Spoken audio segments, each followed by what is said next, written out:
नमस्कार विद्यार्थियों, जोबनेर पीजी महाविद्यालय ऑनलाइन क्लासेज में आपका फिर से स्वागत है।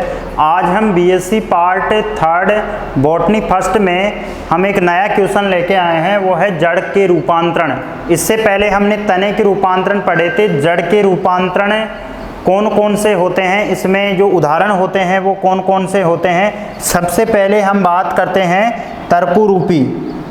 तर्कुरूपी में क्या आता है? तर्कुरूपी में जो उदाहरण आता है वो किसका आता है? इसका मूली का आता है।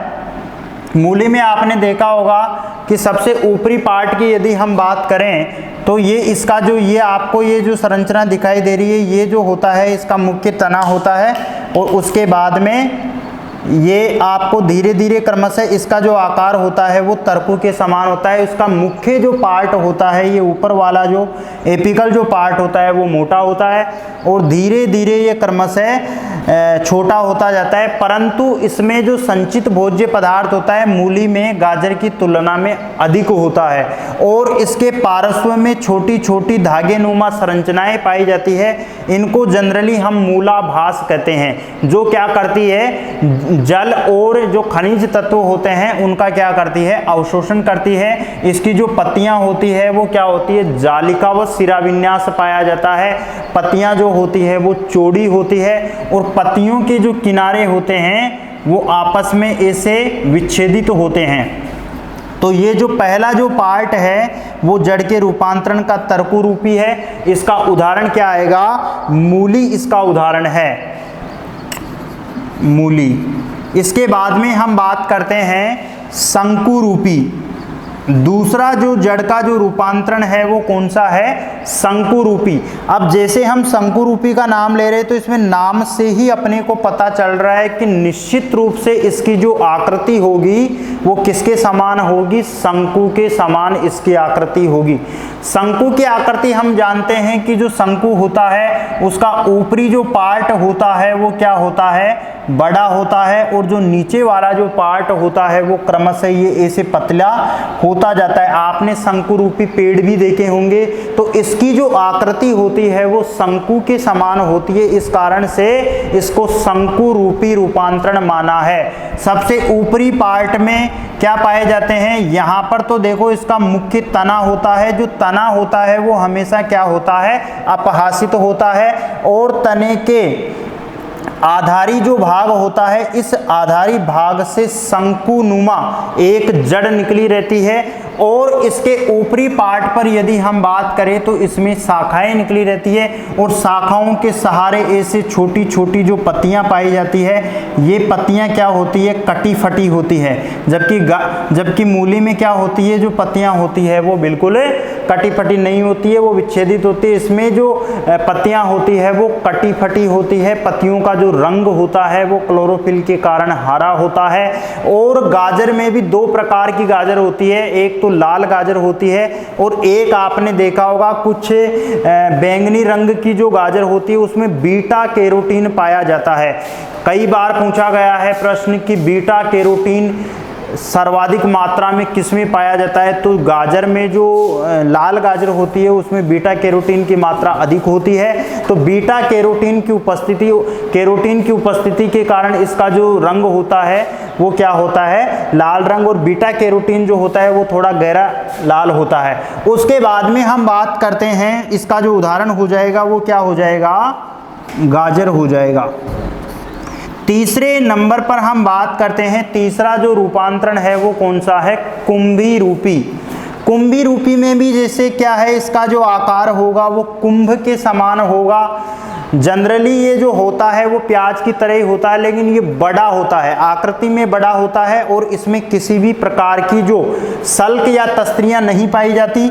और इसके जो ऊपरी पार्ट पर यहाँ पर क्या पाया जाता है, अपहासित एक तना पाया जाता है, और इससे आधारी भाग पर ये गोलाकार घड़े के समान या मटकी के समान इसकी संरचना होती है, और इसके आधारी भाग से ये क्या निकलती है, ये जड़ निकलती है, और इसके सहारे ये जो होता है छोटे छोटे धागे नुमा संरचनाएं बनती हैं। अब हम बात करते हैं इसका जो धागे नुमा जो संरचनाएं हैं, ये जो मुख्य जो जड़ होती है इस जड़ के सहारे, जैसे ये प्राथमिक हो गई, इसके सहारे भी फिर छोटी छोटी निकलती है, इसको द्वितीयक हम बोलते हैं। द्वितीय के सहारे जो छोटी और होती है मूलाभास, उसको हम क्या बोलते हैं, तृतीय बोलते हैं। परंतु इसका जो ऊपरी जो पार्ट होता है वो क्या होता है, बहुत बड़ा होता है, मोटाई ज़्यादा होती है। मोटाई ज़्यादा होने का कारण वो क्या है, संचित भोज्य पदार्थ है। संचित भोज्य पदार्थ के कारण इसकी आकृति बड़ी हो जाती है। उदाहरण के तौर पर हम देखें तो इसको उदाहरण के तौर पर हम कहते हैं सलजम। सलजम की आकृति ठीक ऐसी ही होती है, जो कि किसका रूपांतरण माना जाता है, जड़ का रूपांतरण माना जाता है। अब लास्ट जो अपना जो चौथा प्रकार है वो क्या है, ग्रंथिल या स्त्रावी। ग्रंथिल या स्त्रावी बोलते हैं। ग्रंथिल और स्त्रावी आपने देखा होगा शकरकंद, जिसको हम ग्रामीण भाषा में शकरकंदी बोलते हैं। तो शकरकंदी कि ठीक जो ये जो इसकी जो सीरीज है ठीक सलजम की तरह ही होती है, लेकिन सलजम का जो आकार होता है वो घड़े के समान होता है, जबकि इसका जो शकरकंद की जो आकृति होती है वो लंबवत होती है, ऐसे मुड़ी हुई होती है जैसे कोई जानवर हो, वैसे ये इसकी आकृति होती है और लंबवत ये जमीन में अपनी वृद्धि करता है। जमीन में आपने देखा होगा कि इसके ऊपरी भाग पर ऐसे पत्ते लगे होते हैं, ऐसे इसकी शाखाएं चलती हैं और इन शाखाओं के सहारे ऐसे छोटी छोटी ऐसे पत्तियां निकलती हैं और इन पत्तियों के पार्श्व के अंदर ही एक धागेनुमा ऐसे जड़ निकलती है। फिर इस जड़ के सहारे ये जो मुख्य जो जड़ होती है वो इससे लगी हुई होती है। और लगभग इसकी बात करें गहराई की तो मिट्टी में लगभग ये जो कम से कम 2 फीट नीचे तक ये पाई जाती है। जो जो हम नीचाई की ओर जाएंगे त्यों त्यों इसकी जो आकार है वो बढ़ता जाएगा। तो इसका जो यदि हम लंबवत यदि हम बात करें तो कई जो होते हैं इनकी आकृति लगभग 6 इंच से लेकर के 1 फीट तक होती है। 6 इंच से लेकर के और 1 फीट तक इनकी क्या होती है, लंबाई होती है। और ये मृदा में लंबवत ये वृद्धि करते रहते हैं। और जनरली इनका जो उपयोग होता है वो सब्जी बनाने में किया जाता है और जो कच्चे फल के रूप में भी इसको खाया जाता है।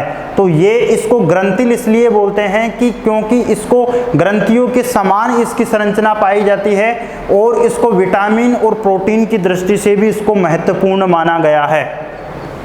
तो इस प्रकार ये जो जड़ के जो रूपांतरण है 4 प्रकार के रूपांतरण है। तर्कुरूपी, तर्कुरूपी में जो उदाहरण आएगा वो क्या है, मूली का है।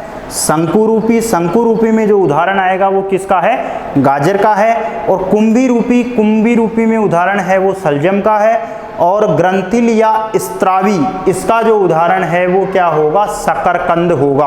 तो इस प्रकार परीक्षा में ये क्वेश्चन भी बहुत बार पूछा गया है कि जड़ अथवा तना के रूपांतरण बताइए। तो जड़ के 4 प्रकार के ये रूपांतरण हैं, एग्जाम की दृष्टि से महत्वपूर्ण है। आगामी क्लास में एक नया क्वेश्चन लेकर के आएंगे। तब तक के लिए सभी विद्यार्थियों को धन्यवाद।